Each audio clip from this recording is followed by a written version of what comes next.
RPT Unir, UFC. Le lundi 30 juin 2014, les députés de la majorité parlementaire Unir UFC ont rejeté en bloc par 63 voix sur 91 suffrages exprimés le projet de loi de révision constitutionnelle proposé par le gouvernement et soumis à la plénière de l'Assemblée nationale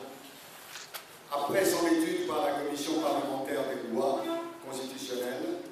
et de l'administration générale qui a recommandé son adoption par un vote à l'unanimité de ses membres. Rappelons que ce projet de loi de révision constitutionnelle réintroduisait dans la Constitution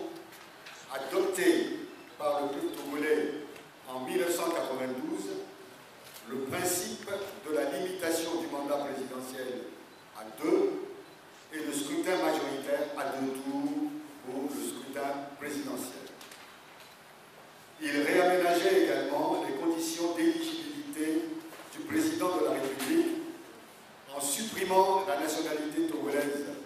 exclusive introduite en 2002, la composition de la Cour constitutionnelle, la durée des fonctions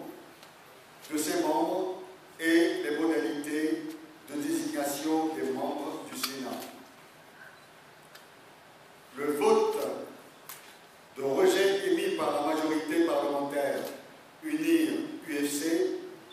sur un texte fondamental proposé par le gouvernement est une véritable supercherie qui cache mal la réticence du gouvernement RPT Unir UFC à honorer les engagements politiques souscrits devant le peuple et la communauté internationale. C'est le lieu de rappeler que c'est par la loi constitutionnelle du 31 décembre 2002 que l'Assemblée monocolore RPT d'alors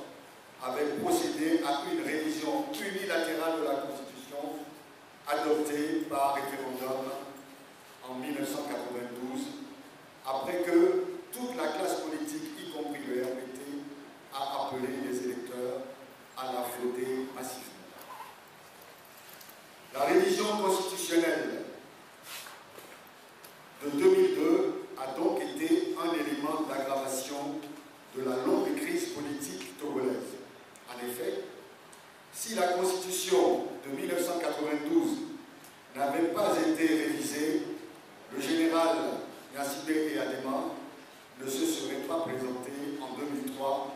pour un nouveau mandat présidentiel et sa succession aurait été assurée de son vivant. Ce qui aurait sans doute épargné au peuple togolais les tueries au lendemain de l'élection présidentielle de 2005.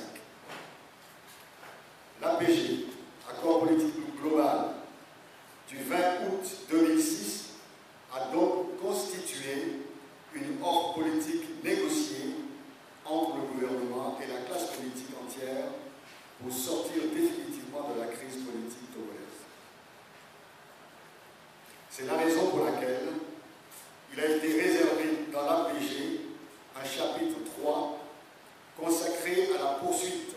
des réformes constitutionnelles et institutionnelles nécessaires à la consolidation de la démocratie,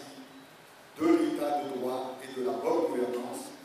et mis à la charge du gouvernement un point 3.2 sur les révisions constitutionnelles relatives notamment au régime politique, à la nomination et aux prérogatives du Premier ministre, aux conditions d'éligibilité du président de la République, à la durée et à la limitation du mandat présidentiel, à l'institution d'un Sénat et à la réforme de la Cour constitutionnelle. Les dispositions de l'APG constituent pour chaque gouvernement successif du pouvoir RPT un engagement politique irrévocable qu'il a la responsabilité de faire aboutir. C'est la raison pour laquelle la poursuite des réformes institutionnelles et constitutionnelles ont fait partie des déclarations de politique générale des premiers ministres qui se sont succédés au pouvoir depuis 2006. Le peuple togolais ne peut comprendre. La communauté internationale ne peut comprendre. La classe politique ne peut comprendre qu'un gouvernement qui a obtenu par un vote d'investiture favorable, émis par sa majorité sur un programme de gouvernement, qui comprend les réformes institutionnelles et politiques, ne puisse amener cette majorité à voter effectivement ces réformes qui font partie de son programme. Il ne s'agit pas là, en l'occurrence, d'un problème juridique, d'obtention d'un vote à une majorité qualifiée de 4/5 de l'Assemblée nationale, mais d'un problème éminemment politique entre un gouvernement et sa majorité. Une manœuvre de gouvernement qui aboutirait au statu quo politique et institutionnel